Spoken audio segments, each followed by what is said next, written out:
We are Hello recording. and welcome to fuck's sake, Kay. Talking through me. That we cut. Hello and We are welcome to Chanter recording. and Banter. Oh, you fucking cunt.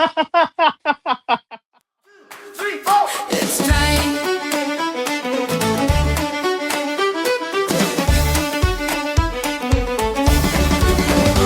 It's time to bring you all of the news of all the hot topics and the views. It's time to bring you all of the news of all the hot topics and the views. So get ready for laughter, unfiltered and unscripted. It's time for Chanter and Banter. 1, 2, 3, 4. Hello and welcome to Chanter and Banter. My name's Liam. With me is Kay. Hello. We're here, as always, to talk shite, now on a monthly basis. How are you this week, Kay? I am absolutely scunner. I won't lie be to you. worse. I am scunner. Could be worse, but Could always be worse. It could be Monday again. well, true. It makes everything worse. But- Makes everything No, worse. I'm within my exam period at uni, so it's a bit full on at the minute. Yeah, it's looking pretty heavy up here as well. There's far too much to do and far too little time to do it.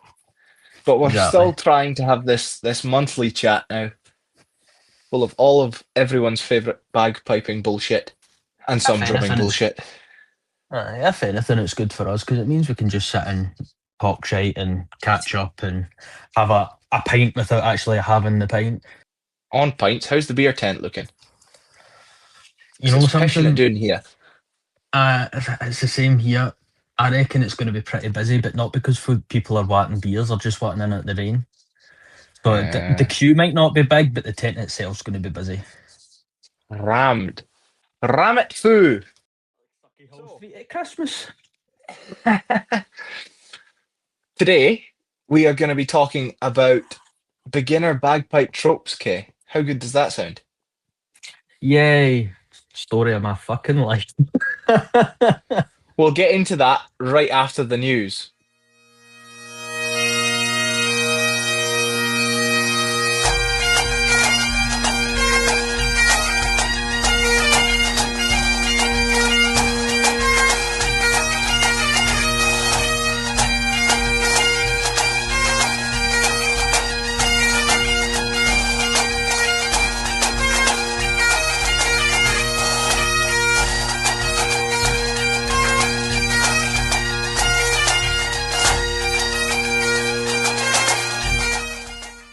So in the news this week, we only have one thing. The Royal Regiment of Scotland have celebrated their 20th birthday this year.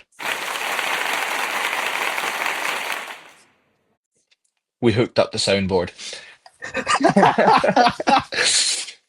They have released their first volume of the official pipe music collection of the Royal Regiment of Scotland in a book that you can purchase. I've actually got it. It looks quite good, Kay. I've not had a look at it. You need to send me some, even a photo, just a contents page to see what tunes are in it and stuff. To be fair, I've got all three of the Scots Guards book, and I don't think I've looked into any of them properly yet. Just because I've been focusing that much on band shit.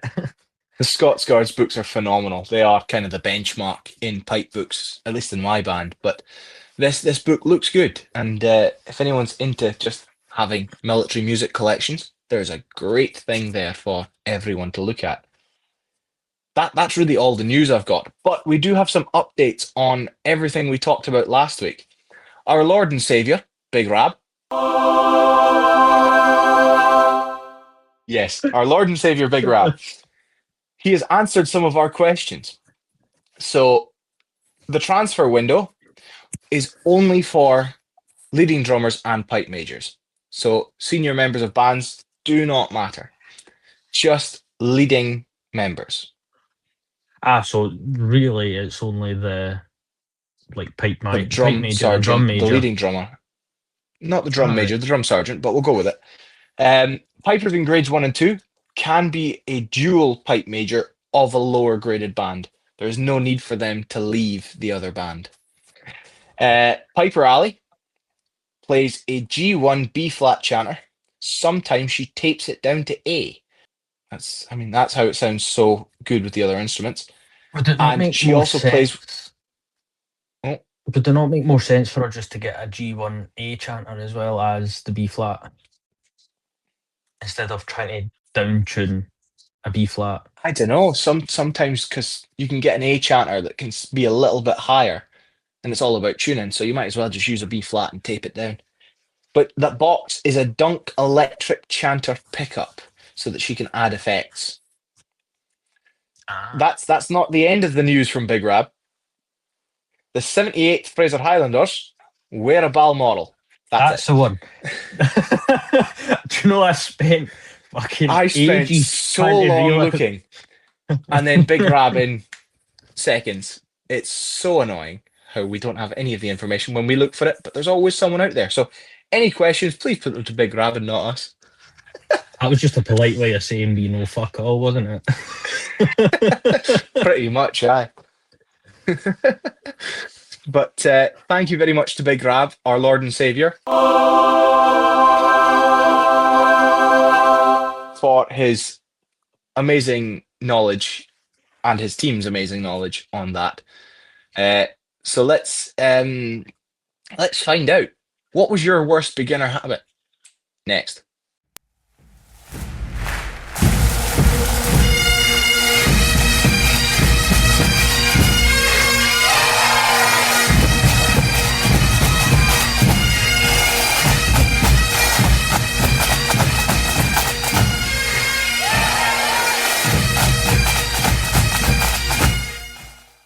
So, okay, let's talk about beginners. Why do we develop habits? You're the most recent beginner out of the two of us. What Yeah. kind of bad habits, good habits have you kind of developed? And how has that affected you? I think the major bad habit that I picked up at the beginning was trying to jump straight into learning like tunes, jumping straight in, and like the very first tune I got given with my old band at Cobarkin was it was a hymn O Gin Wheat Air or something like that, or Baron's Air or something along those lines. And instead of learning the fundamentals and exactly how my fingers are supposed to go, I opened the tutor book and went straight to the first tune, and got my balls chewed for it. But at the same time, it's like, yeah, you're trying to develop your skills as a piper, but one of the biggest things, especially for younger beginners, they don't realise, or beginners in general don't quite realise how much time it takes you to get to the stage where you can actually play a tune. There's a lot of people out there that pick up a book and go, right, this is where my fingers are supposed to go. I know how to read music already. This is how I should play this, and it sounds shit.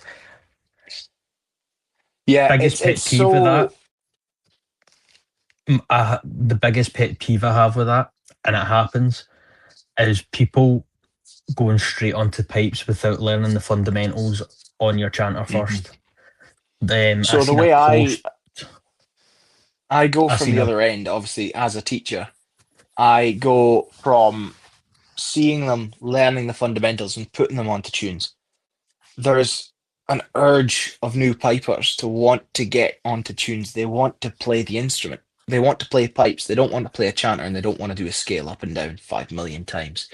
But the fundamentals are so important. That's why when I start someone off, I'll start them off on a standard scale.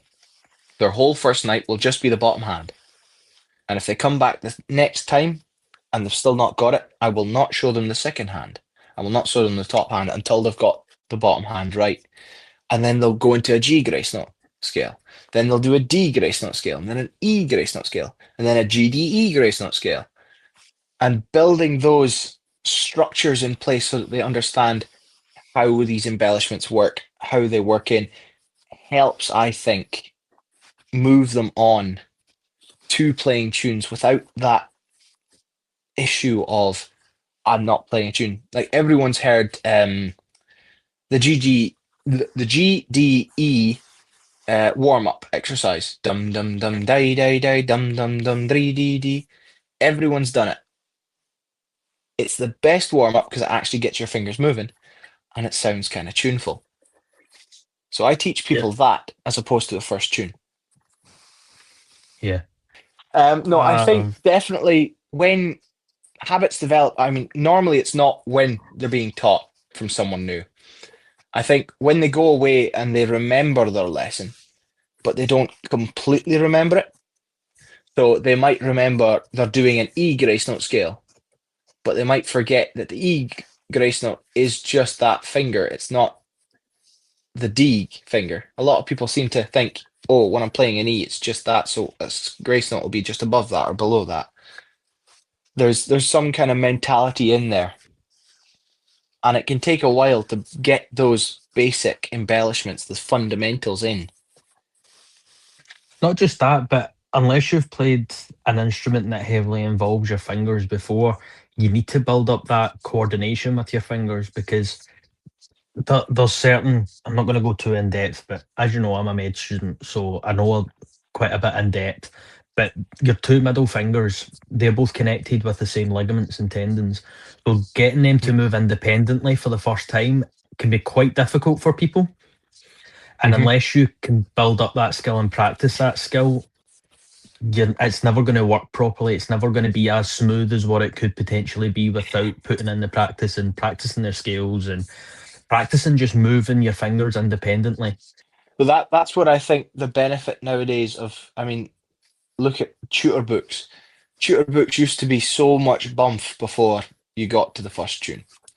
You used to have to go through everything. I mean, I think one of the old books that I had you learning Crown Luas before your first tune.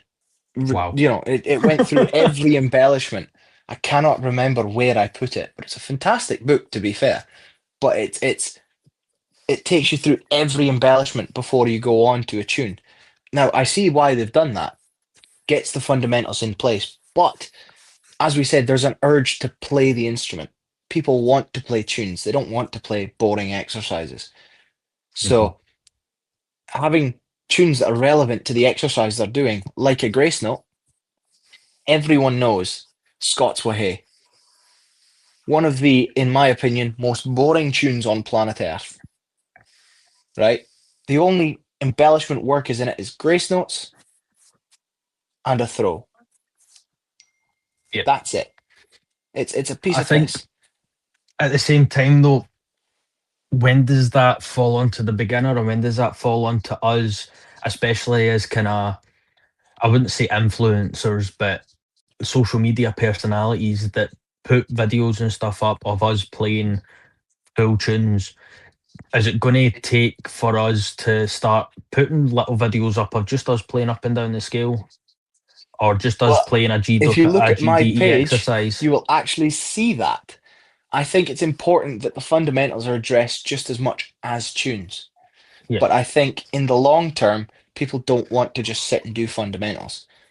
This is where bad habits are coming in, because they're not practicing the fundamentals to the stage that they need to. So in that, they're not getting that level advanced every time. They're just essentially, they're bluffing it. So I've got one of my pupils, I shall not say names, still, they've been playing for just over a year now. They still cannot do a burl for love nor money. Their finger locks out and it doesn't want to sweep back. That happens. And I get there's some kind of a mental block there. I tell them every time, spend a day, whenever you get a chance, pick up a chanter and just do as many burls as you can, slowly, relevantly.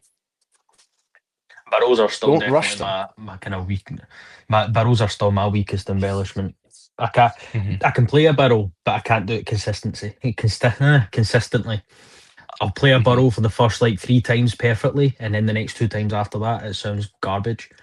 But that's what I mean. So I think, was it last month, my Pipey's tip was sit with an embellishment for one whole practice session. Yeah. And that can really help that move along. If you find yourself purposefully missing out these embellishments, so if you find yourself, instead of doing a burl, just tapping it twice, you're going to get that habit in your head. And for every 3 minutes, I think the figure is, that you spend having, making these mistakes, it can be up to 90 minutes I have to practice with you correctly to get that bad habit out of your head.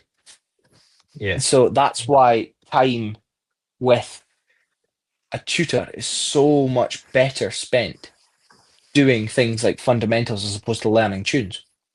I mean, don't get me wrong. When I first started, my first 3 or 4 months of piping was self-taught because I didn't want to go to a band or go to a tutor knowing absolutely nothing. So when I got my very first chanter, I got it from the National Piping Centre. I can't remember the type of chanter it was, but it came with a little green National Piping Centre tutor book. Mhm. That was fantastic for self-teaching That up is to the a book that certain I now point. recommend to everyone Yeah, because it gets you to a point, and that from that point you can move off on your own. yeah. But The fact that it's got the there's a finger diagrams, it's got everything on it that you need to self-teach, but it only gets you up to a set point, and then it gets you to a point where you will start building bad habits, and then you need to go to a tutor so that that tutor can address those bad habits. Because if you don't know what you're doing, then you don't know you're making these bad habits and these mistakes. exactly, and that's where a tutor is so important. Tutor, teacher, whatever you want to call them, they are the unsung heroes of the piping community in real time. You know, taking someone from not knowing anything about music to being able to understand and play these things is one of the hardest things you can do in the piping world. And you know, I've been teaching now for what, 9 years? It does not get any easier. It's a very complex task, but the people who do it and do it well can make so much better pipers because all they do is go through the simplistic bits that people struggle with. So Mhm. things like embellishments, slowing that down, breaking it down, and playing it correctly. You know, I think another thing is people move off the chanter far too soon. They rush to get away from the chanters Yeah. and they want to move onto full pipes. And I have a policy in the lyric band. You must know 5 tunes fully in memory on the chanter before you can get a set of pipes. Yeah. And The that first band I was that with, they were the same. They had a little tutor book. I say little tutor book, it was actually quite big. They had a tutor booklet made up, and until you got to the last tune on that tutor book, they wouldn't let you move on, because that was at the stage where when you got to the end of that tutor book, you were at the stage where playing stuff on the chanter constantly was starting to get boring. And it does get boring. Mhm. It gets boring for everyone, that's it does, yeah. but it gets to the point where the chanter is no longer a learning tool as such for beginners. It becomes a maintenance tool to maintain your skills. I always say you need to treat them as separate instruments. A Yeah. chanter is a practice tool. It's a practice instrument. Your pipes are your performance instrument. Then you get the kind of weird hybrid of the two when you look at your small pipes or your twist trap pipes, whatever you've got. You know, it's the twist traps you've got, isn't it? Yeah, I've got the twist traps. Yeah. So like they can be performance instruments. You can perform with a chanter. I don't Mhm. recommend it because unless you know how to circular breathe, you're not keeping that air going. But you know, it's up to you. It's it's all about how you work it, really. And it's Yeah. when you move on too quickly, you stop focusing on doing your embellishments, doing your scales, playing the simple tunes. You only ever want to do faster, harder, more complicated tunes because that's what everyone wants. Everyone Yeah. wants to play, you know, the High Drive by Gordon Duncan, or they want, you know, they want to play what, I don't know, Scotland the Brave 5 million times faster than it should be. No one See, wants to sit there and play a slow air. my go-to goal when I first started out was playing Glasgow City Police Pipers, and even now, like 2.5 years on, I'm still struggling with that tune. Just because I don't know Speed why. and I think tempo make a my massive fingers. difference too. Yeah, exactly. My fingers just don't move as quick as I want them to, and it's frustrating. and it happens to everyone. My original pipe teacher, the now dearly departed late great Gussie Angus, he used to say one phrase to me, and it's stuck in my head forever. If you can play something slowly and correctly, you can play it fast. Mhm. It's harder to slow down a tune than it is to speed it up. Yeah. And that's how I know how to play things really fast. I can play stuff ridiculously fast, so much so that I cannot keep it going that fast. But I can do that because I can play it slow. And that is the same with any piece of music. If you can play it slow, you can play it fast. Yeah. I mean, everybody learns in different ways. I mean, we're both working on the same set of tunes at the moment, and we're both learning them completely differently. I'm Mhm. learning we're both learning the real Major Manson, and Mhm. you're learning it by playing it through as round as you possibly can, just to memorize the notes in the correct order. Whereas I'm going through it line by You're line going and through getting the each line. pointing exact. Yeah, So when I learn, I make sure I get the basic notes, then I get the embellishments, and then when it's all round and happy, I can start pointing up and down. That's Mhm. how I learn it. It's just a developed technique that I myself have had for many years. It's not. I mean, it's what personally works for me. I recommend to people to learn it your way if it helps them keep their pointing, keep their composure on the bits that they struggle with, because that reel is going to be played fast and it's quite full on. Yeah, It's a complex reel, but yeah, having the ability to slow it down and play it any way it can be played is a skill in itself. Having that ability to master the rhythm of how you move your fingers is incredibly difficult, but that is what it takes to be a good piper in my books. Mhm. I think the biggest mistake people make, or the biggest thing that slows people down, is they focus too much on the chanter, and they think that as soon as they perfected it on the chanter, they can play it on the pipes. But it Mhm. still takes a bit of practice to get that tune over onto the pipes, because the chanter Mhm. feels slightly different. You've got It does. more going on. You're trying to squeeze the bag. You're trying to blow air into the I bag think as well, when you and think play. about playing a chanter, you don't think about your arms at all. You No. don't have to work on any type of muscle strain on your hands. But you got to remember, your hands don't have any muscle in them at all. All the muscle is technically in your forearm and upper arm. So all the tendons that bring it how to move. So when you're pressing on a bag with your arm, you're already flexing some of those muscles that you need to move your fingers, which will naturally slow your fingers down. So then you've got to start firing impulses in your brain to say, right, well, I need to start that initiation earlier. So this is why I say it needs to be treated as two separate instruments. Because the minute you combine it into one, you're already taking away half of the advantages of what you've learned. Yes, you've learned how you need to move your fingers. Now you need to apply how you can move your fingers. Yeah. And it's, as you said as well, your brain, unless you practice the idea or work on the idea that you're using or doing like two or three things at one time when you're on full pipes, you're never going to get there great. That's why a lot of beginners, or at least through the band I was with, instead of going straight from the practice chanter onto full pipes, will go from the practice chanter onto a goose, onto a Mhm, drone goose, and then onto full pipes, and then mhm, they're slowly learning those kind of multidiscipline movements and stuff like that they need to learn in order to play on full pipes. But even then, mhm, you've still got to, it still feels completely different each stage of your way up. mhm. This is that now that there used to be when I started, you moved from a chanter to a goose to pipes. That was all the movement. But now you can move from a chanter to a goose without any stocks. Then you can get like a mouth blowing set of practice pipes, like the twist track pipes that you've got, okay?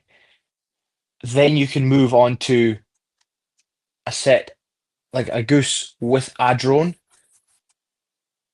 or you can move to a full set of pipes, and open up a drone, and it's a natural progression far more than just chanter to pipes. And that is a really important tool. But the problem that comes with that, it's expensive. Yeah. And even trying mean, to find a goose now, it can be quite difficult. I mean, the way our band worked at the time, now I'm not talking about Kirkcaldy, I'm talking about my old band here, Kilbarkin. I learned with Kilbarkin. And some of the guys, or some of the beginners that were coming in, pretty much just had a pipe bag, an actual GHB bag, but with the stocks and everything all corked off and taped off, and was using that as a goose. It which you works. can do. It works. I think Yep. the original goose I had was my actual pipe bag, and all of I just had corks in the top of the drones, Mhm.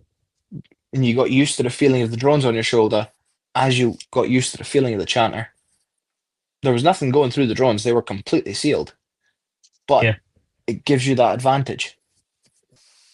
But It now helps you. with the ability to get, like I think RG Hardy also have a Bannatyne twist trap chanter. So it's got a Bannatyne Mhm. bag with no drone ports, just straight to the chanter. It's a Yeah. chanter with a bag. Perfectly good to get used to.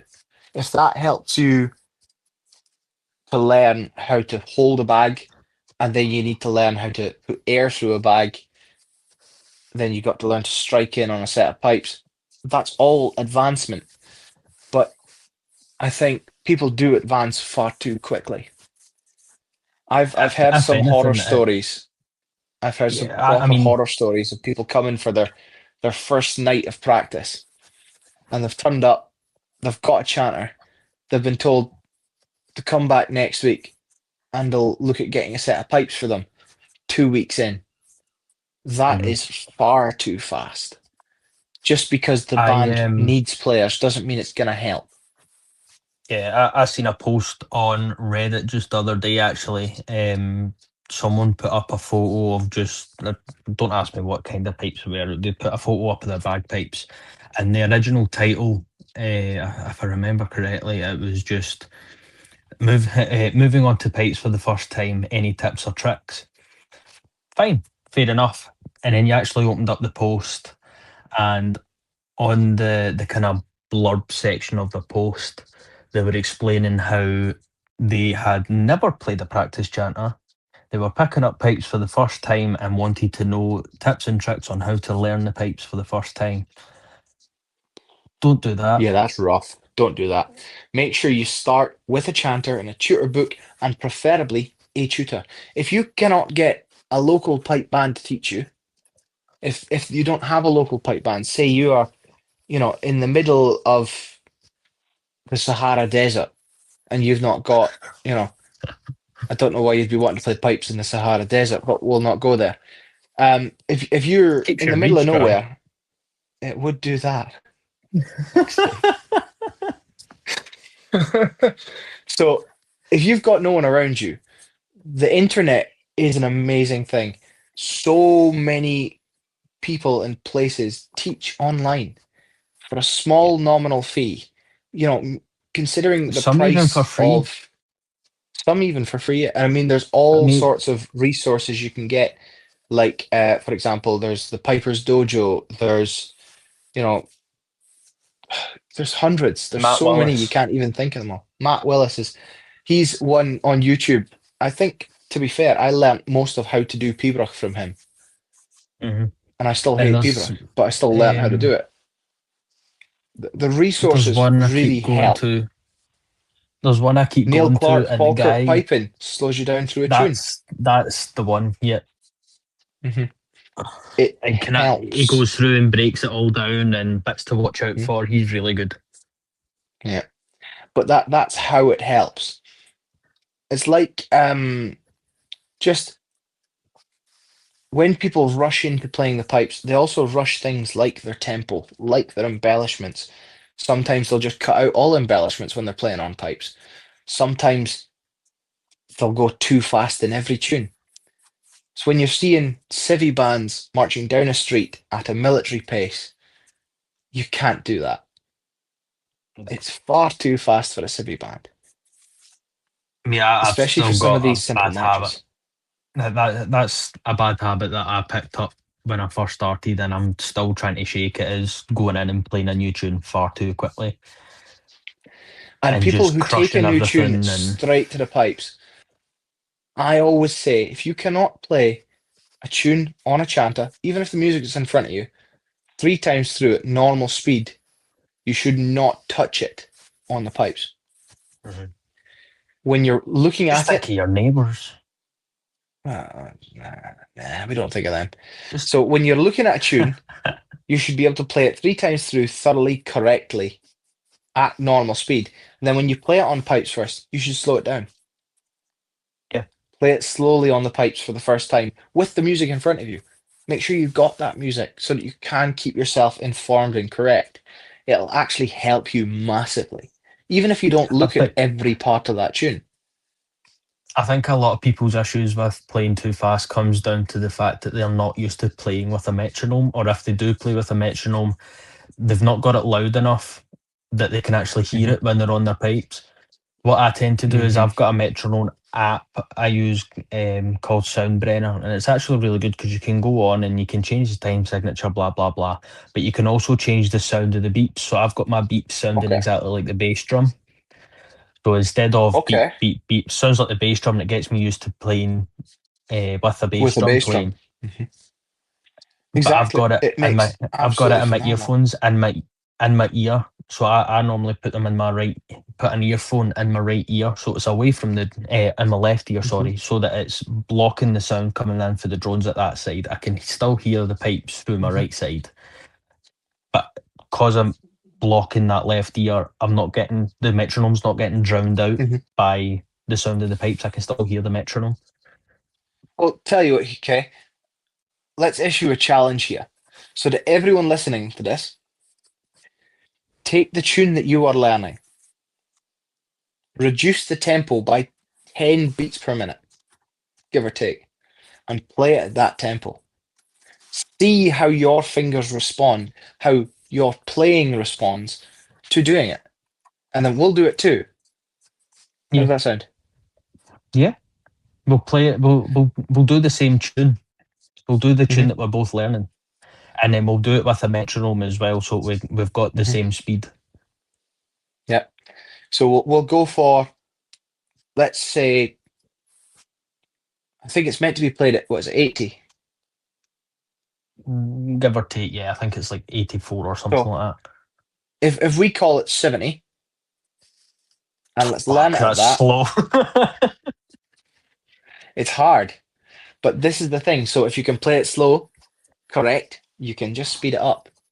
Your fingers move the same way, and a gradual increase in speed will make it so much more effective. Yeah, 100%. But like a metronome is really important. But I think some people struggle to hear a beat. I've got people who have absolutely no sense of rhythm whatsoever if they're hearing it. If they're looking at it though, they're fine. If they're marching down a street, they can see that rhythm in their feet. Mhm. It's like, do you know the old style metronomes with the ticking clock, left to right, Yeah, tick, tick, tick? When they've got one of them, they're fine. If it's I just a think beep, that throws them off. one thing that I do, and I get shouted at for it all the time, not so much of people at the band, but a lot of my family are musicians, and they always moan at me because I'm playing everything on the pipes to a 2/2 beat, simply Yeah. because it works better for me doing that 2/2 beats, because I'm envisioning marching with that 2/2 beat. Hmm. Whereas if you're trying to Hmm. march to a 6/8 beat, it doesn't quite line up on the metronome. At least not No. to my not to my brain anyway. So everything I practice with a metronome, I'm practicing it on a 2/2 beat just so I can get that left, right, left, right, left. I mean, yes, I see where you're going with that. I would advise against that. I would say try and play what's there and fit each bar into your beats. That's why we separate music into beat groups. So if you've got a 6/8, you've got those beat groups there. You've got those 3 beat groups in which you can take that. Okay, right. So that's going to have to be played in that tick. That's how it's written. Yes, you're never going to get that perfect blending of written music to physical music because we can only break it down to a 32nd. Yeah. Which is still quite a lot. But in that, a 32nd is every grace note, even though the grace notes have no musical value. So there's a lot to put in some cases. Look at some of these complicated 6/8s. There's a lot going through it. There's a couple of tunes and stuff that's been pointed out to us as well that because especially Straths have got to be the hardest to get on the beat. But if you say, for example, the Strath you're working on, Highland Harry, one of the tips that we got given is, especially on that first bar, you've got a burl and then you've got a little jump up to B and then back down. But if you play that jump up to B is supposed to be perfectly on the beat. But if you play that just before, as if you're almost predicting where the beat's going to be, you'll get it bang on. Whereas if you're too busy focusing on, right, the beat's here, right, beat, bang, you're never going to be perfectly on the beat. So I'm not telling you to predict the beat because that's like, you just don't do that. But if you need something perfectly on the beat, try and think about playing it right on. As soon as any sort of noise comes through that bass drum, that's when you should be playing that. Exactly. I mean, this is all a part of musicality and rhythm. It's getting over that, going back to, things like fundamentals, knowing how your fingers move, being able to, move from every note to every note. There's the old, surely everyone has done the scales exercises where you move from low G to every note to low G and then back again. It is a scale. And then you do it from A to every note and then B to every note, C and carrying on. Because in doing so, you are ensuring that your fingers can travel from, say, an F to a low G to a B to a high A without any crossing noises, without any confusion of your fingers. Like this, obviously, we're not talking about things like naturals because that throws off the balance completely. And the minute you introduce naturals into the conversation, the whole thing goes out the window because you've got to think about everything with naturals, and it's very confusing when you get into naturals. But being able to move from every note to every note gives your body the initial understanding of, right, just move like that, just do it instinctively, not obsess over, oh, I need to move this finger and this finger and that finger and this finger. Being able to just go, right, that's how I'm doing it, will make it so much easier. I'll just correct myself quickly. I just realised I said it was a burl and then I jump up to a B. It's not. It's a turlua and then I jump up to B. I was thinking burl. I mean, in the second time through, yes, but yeah. But then it's some janky GDE shit. I mean, it sounds quite good, to be fair. It does, but it causes cramp in like every orifice of your body as you're coming up to it.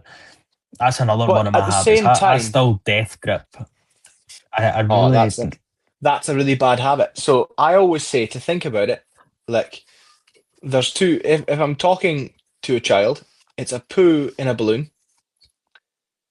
Okay. If you squeeze it too tight, all of the poo is going to come into your mouth. Right? Oh, mate. Wait for it. It gets better.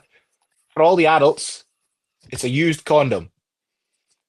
Dude, I had my breakfast like half an hour ago. Can we not? It works because no one wants to squeeze that. It's disgusting, but it works, right? death grips are notorious, and I mean, lots of people that get things like re- repetitive strain injuries from having a death grip, or like some kind of a carpal tunnel can be developed through it, and that's Yeah, that like could be the death of a piper. tendinitis and all Tendinitis. that kind of stuff. I mean, I got I've had tendinitis tendinitis for a before. year, and it was hellish. No, I got it But like, through. I got there's loads of tendinitis through things weightlifting when and we're stuff. talking fundamentals, right? There's loads of things, but then people don't talk about fundamentals on the pipes. So things like bag control, knowing where it's going to sit on your body, knowing the pressure inside the bag. Things like overblowing, so common. Underblowing, also so common. Mhm. Every reed has that pinch point of being overblown, and it's got the pinch point of being underblown, and then it's got that perfect tone. Now, easier reeds find that perfect tone easier, but they can be overblown far easier. Harder reeds struggle more to get into that perfect zone, but when they're in that perfect zone, it's very hard to overblow a hard reed. Mhm. So, how many people actually sit and do, you know, long tone exercises? How many of them just sit and listen to one note to hear if their pressure's going up and down?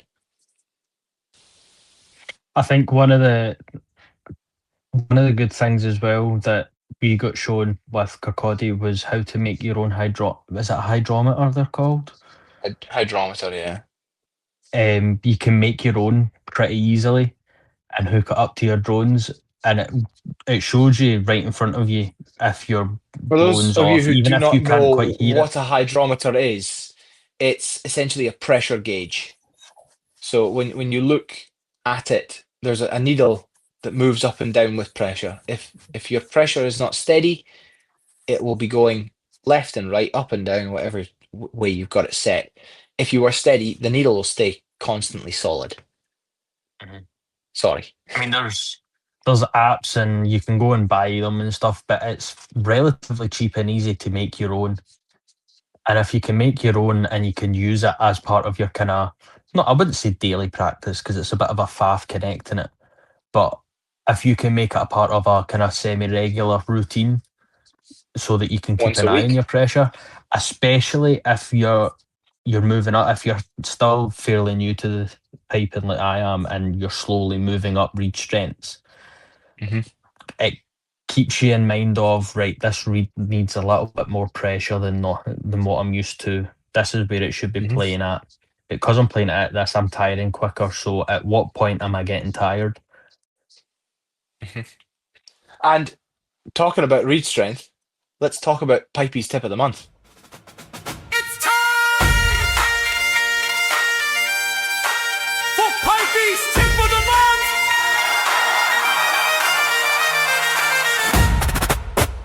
Right, so okay. Pipey's tip of the month this month is all about reeds, and it's all about strength of reeds. Nowadays, reeds come in so many different strengths, right? You're able to go all the way up to the hardest of hard reeds, all the way down to the easiest of easy reeds.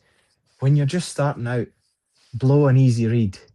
I have so many pipers that talk about going straight into a medium reed. It's not necessary. Start on an easy reed, slowly build your way up through putting drones in and really getting control of your bag to produce the best sound you can get with the reeds you have. Yeah, so we've got a little bit of a kind of strange, I wouldn't say strange, but a different kind of review. It's just if anything, it could have went in the news segment about the Kirkcaldy District Pipe Band being over in Germany playing with Hampera brass So yeah, band. I believe they it's a are brass in band. Ingolstadt. Is that correct? I believe so, yes. Yeah, that sounded like they've had a really good trip. I've been seeing some of the photos on Facebook. Yeah. And there's a lovely video of it on TikTok that we will share via our TikTok page, Chanter and Banter. Of I believe it's Amazing Grace they're playing in that video, I or is that the think it Highland is, Cathedral? yeah. It's one It's of the two. obviously It starts with Pipe Major William Wallace of Inverary and District Pipe Band, much to Kay's Yeah. disappointment. It's not a disappointment at all. As I said, it has How been, many people have forwarded videos to you and said, there he is? mate, I'm not kidding you, for about a week and a half straight, it was constant. And I get it. I never said that he hadn't ever played with them. I just said I had never seen them, but obviously that's been taken at I think face I value. sent you And about 12. I sent you Mate, so many videos.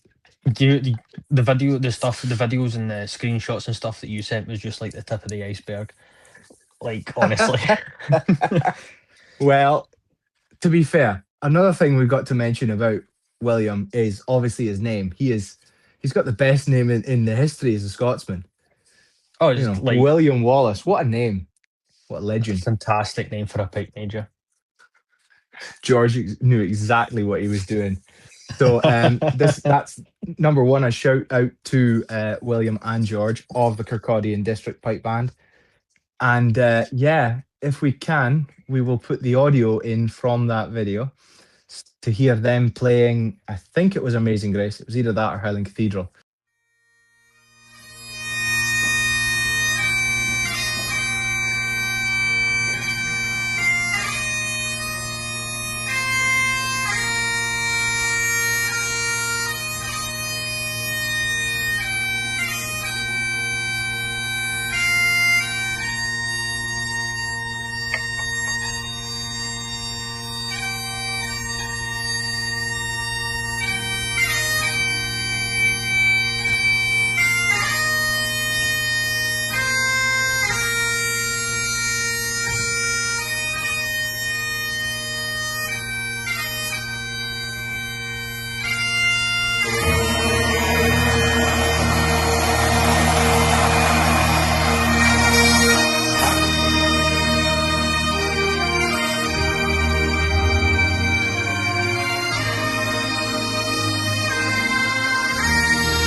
Hot take, mate. Hot take. My head's up my arse. There's your opening. Correct, that is my opening. My head is up it. Right, so, hot take, Liam. Go on, hit me with it. Band practice hides and often camouflages individual performances. Oh. Now, I've got a good one for this. So I was talking to an older piper, would have been a few months ago. I can't remember who it was exactly. But they asked me what the difference between a grade 1 and 2 band is against all the rest. And the really smart answer is that you go to a grade 1 or 2 band, you know how to play. You only go there to practice playing with others. Yeah, Whereas all the other 100%. bands, you learn how to play all the tunes at band. You learn how to play the instrument at band. So is it losing the individual performance? Yeah, massively. But at the same time, being able to have that performance is showing your individual brilliance. I think as well, behind playing in a band and stuff like that, it's really easy to hide little mistakes like missing grace notes and stuff like that. Whereas if you're solo, Mhm, you're going to notice that a mile away. Whereas when you're playing in a band and you're missing grace notes or you didn't mhm. quite hit that torlua 100%, no one's really going to know unless they're watching you specifically. 100%, yeah. And I mean, that's the thing is band competition and solo competition are so incredibly different. You can't, put the two in the same boat. If you play for a grade two band comp, you're most likely not playing grade two solos. No. The competition is incredibly different, and individual performance is. I think it's harder personally to play in a band. To keep everyone so tight and so rigid is very difficult, especially with the fluidity of music nowadays. Mhm. Like you Especially go when to you've got bigger bands that maybe aren't grade one bands, but bigger bands in the smaller grades definitely struggle with the fact that they Mhm, might have two or three grade two pipers, one grade mhm. one piper, but the rest are grade three and four. Trying to Yeah. keep everyone at that same standard is Well, that's the thing quite is hard. is finding that standard and keeping everyone there is incredibly difficult. And that's one thing people never seem to realize at the worlds is you go there, every single band sounds together. They all sound great. Even like grade four bands Mhm. sound great. And it's the hard work that all of those bands have to put in to get that achievement is absolutely looked over 100%. Yeah, But that is the work that you want at band. You don't want to go there and just learn a new tune. You should go to the band knowing the tunes that you're playing. yeah. That's where that really great quote. I wish I knew who said it to me. I really do, because it's a bloody good one. But having that insight makes it so much, more interesting on how these bands win. That is really the end of our show, guys. Um, if you want to hear more from us, Kay, where can we find you online? You can find me on TikTok at the Bearded K. You can also find us on Facebook and TikTok if you just search Chanter and Banter podcast. That's where we usually post all our little social and our surveys and things like that. You can find me on TikTok at pipe major _ Liam Buchanan. You can also drop us an email. If you email us, chanterandbanter@gmail.com, let us know your thoughts. What are we going to talk about next week, Kay? Next month, sorry. Next month is going to be a little bit of a kind of juicy topic. A lot of people have been asking us to have a look at a few specific papers because of their tendency to post fake videos, and also look at the fake AI papers that are out there. Yeah, so we're going to be doing a bit of a deep dive on some of them and really airing out some things that probably shouldn't be said on the air, but we are going to make sure that we can say them legally. Yes. So, We have been in the process of looking up different legislation that says what we can and can't say in terms of a review. so yeah, join us for that. If you've got anyone you would like to add to that list for us to review, please drop us an email, drop us a message on any of our social medias. We will do our best to get that to you. So that's all from us, folks. Let us know your opinions. All I can say now is keep the chanters tight. And the tune's right. Good night.